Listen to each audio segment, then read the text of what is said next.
Clame ao Senhor. Olá, espero que você esteja bem. Nós estamos aqui mais uma vez, hoje para darmos início ao estudo do livro de Joel, Joel capítulo 1. Mas antes é necessário que eu faça 3 pedidos. E o primeiro pedido é para que você não apenas curta, mas compartilhe esse estudo com outras pessoas, para que outras pessoas venham ser abençoadas, edificadas. O segundo pedido é para que você adquira a Bíblia 365, porque através dela você vai ler um trecho do Antigo Testamento, um trecho do Novo Testamento, um trecho de Salmos e um trecho de Provérbios. E a nossa intenção com isso é incitar você a ler a Bíblia toda em um ano. Então aceite esse desafio, porque certamente será bênção para a sua vida. E o terceiro pedido é para que você participe de pelo menos um dos estudos que nós colocamos à disposição ali na igreja. Então temos estudos às segundas, às quartas, às quintas, aos domingos. São dias diferentes, horários diferentes e temas diferentes. Então venha participar, porque certamente irá agregar conhecimento de Deus para a sua vida.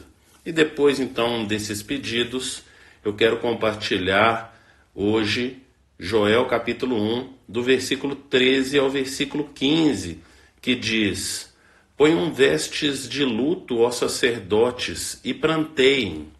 Chorem alto, vocês que ministram perante o altar.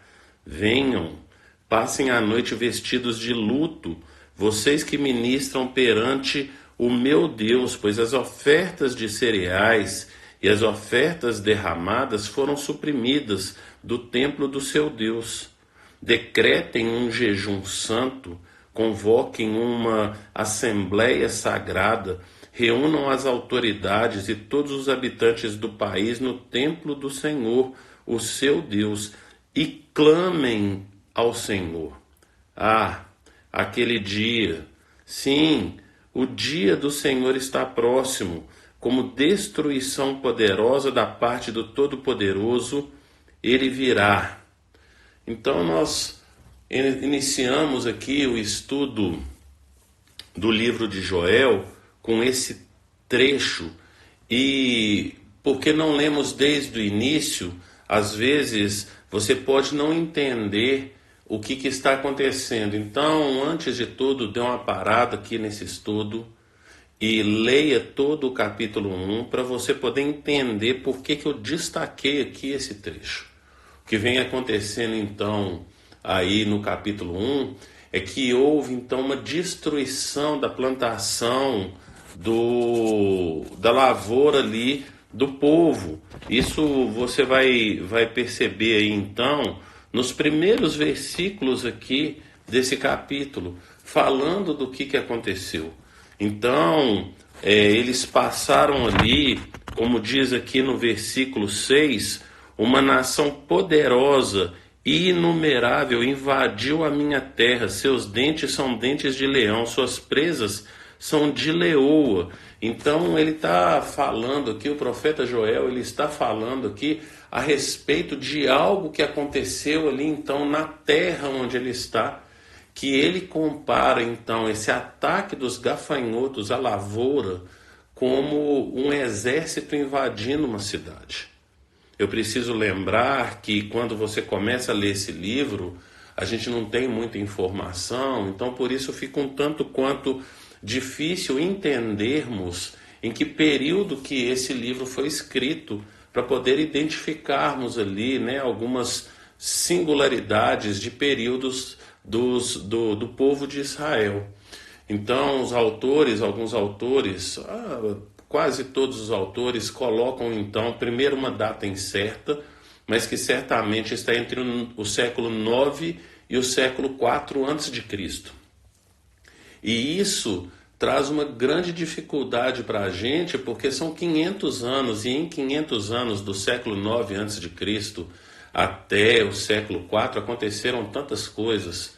No século 9 ainda não havia sido, o reino ainda não havia sido dividido, e o reino foi dividido então ali com Roboão, filho de Salomão. Então pode ter sido da época de Salomão, mas pode ter sido então depois da divisão ali do império, reino do norte e reino do sul. sendo que o reino do norte vai para o exílio assírio no ano 722, 721 a.C., e o reino do sul é dizimado no ano 586 a.C. Então, quando ele fala a respeito do século V, que seria aí entre o ano 301 e 400, aí você já tem aí mais de...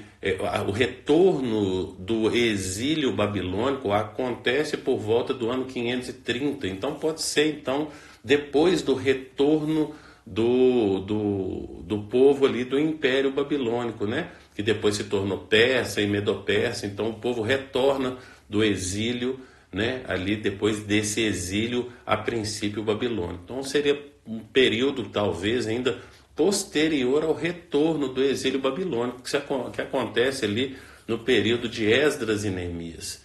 Então pode ter sido escrito Joel, inclusive depois de Esdras e Neemias. E eu pessoalmente creio que ele é um escrito pós-retorno do exílio babilônico, ou seja, muito provavelmente aí por volta do século V a.C., porque ele não cita o nome de nenhum rei. Então nós não vemos aqui ele falando qual rei está governando. Nos tempos do rei, quando você lê lá então, tanto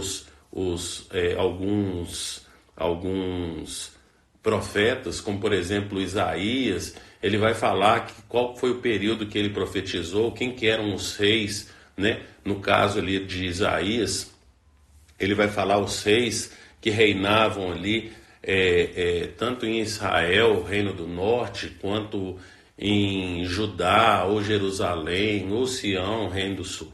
Então, a gente tem aí esse período, em que período que isso aconteceu?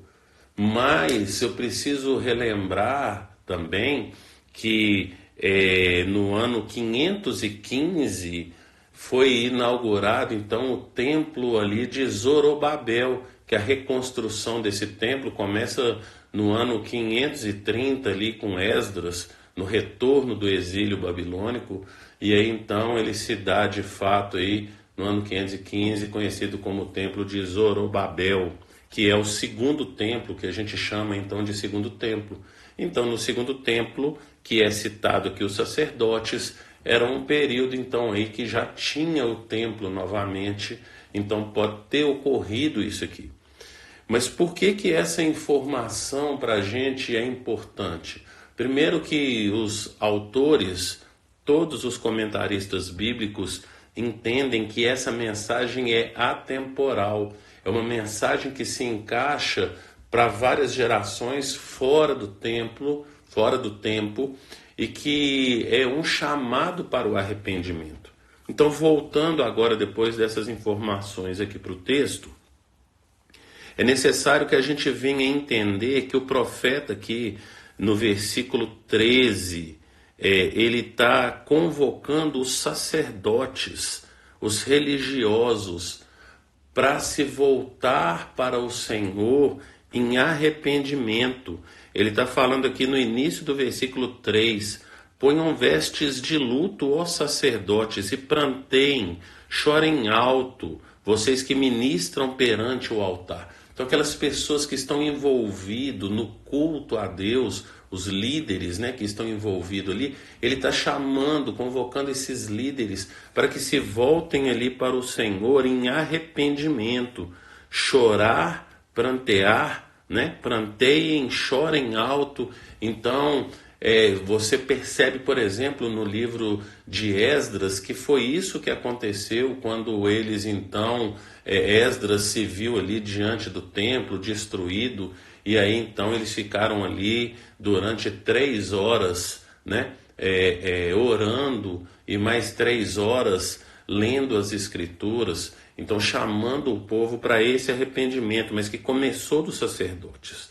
E aí aqui no versículo 14 ele vai pedir então para decretar um jejum santo, convoquem a Assembleia Sagrada. Então ele está convocando todo o povo para uma reunião solene, para um culto chamando as pessoas para o arrependimento. a gente precisa então perceber as circunstâncias do que está acontecendo. É necessário eu falar que essa prática dos gafanhotos invadindo as plantações e destruindo as plantações era algo comum, né, nos dias então ali de Israel, mas da forma como aconteceu, foi destruída toda a lavoura. E qual que é o problema dessa destruição total da lavoura? Que as pessoas ficaram sem alimento. Então é um período de escassez, de fome que eles iriam passar ali pela frente. Mas não é só as pessoas, são os animais também. E por falta de alimento, animais e pessoas iriam morrer. As três coisas necessárias para que o ser humano ou, né, os animais também sobrevivam é comida, bebida e vestes para os seres humanos, né? Para os animais, comida e bebida. Mas em tempos de frio ou de excesso de calor, eles também sofrem e vêm inclusive a falecer também.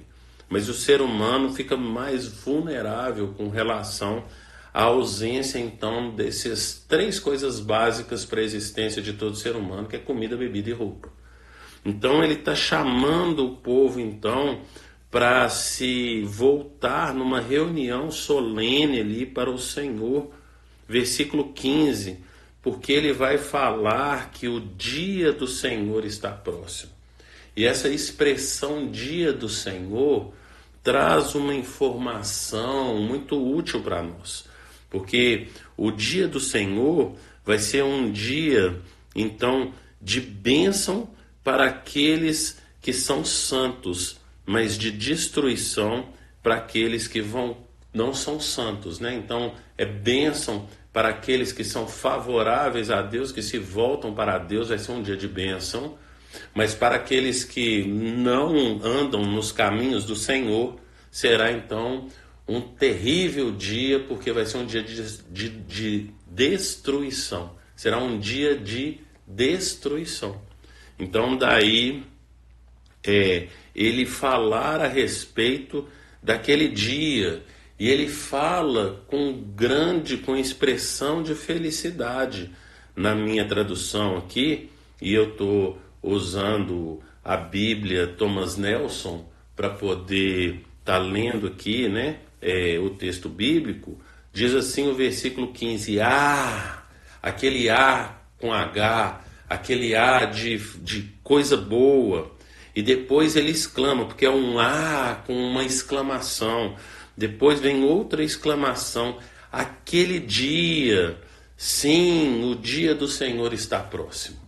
Então, o desejo ardente pelo dia do Senhor, aonde os justos serão justificados e os ímpios serão condenados.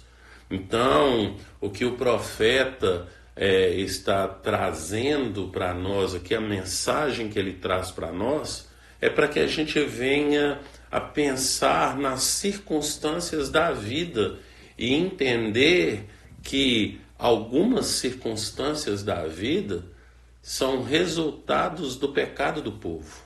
E aqui ele compreende que o povo era pecador. Então, se essa data que eu propus aqui, né, do século V a.C., ser o período então da escrita do profeta Joel, se você for olhar Ageu, Zacarias e Malaquias, esses três profetas, os últimos três profetas do Antigo Testamento, eles vão trazer então qual que era o pecado do povo nesse período pós-exílico, porque eles foram escritos então nesse período pós-exílico, nesse período pós-Esdras e Neemias. Esdras reconstruindo o templo, Neemias reconstruindo os muros. Então nós precisamos olhar hoje em dia para as circunstâncias e perceber se o que tem acontecido nos nossos dias é por causa dos nossos pecados. A gente entende que Deus traz para o homem, para o nosso país, o governo que ele estabelece no nosso país, ele estabelece porque ele quer falar com o povo dele, lembrando que o povo dele é chamado pelas Escrituras de a igreja. Então, quando Deus permite que certas coisas aconteçam no nosso comum, no nosso ordinário, no nosso dia a dia, as circunstâncias do nosso dia a dia têm muito a ver, então, e quer falar principalmente com a igreja. E nos dias em que tudo vai bem, você vai perceber profetas falando, então, que esses dias irão mudar. O que o Senhor tem falado conosco nos nossos dias?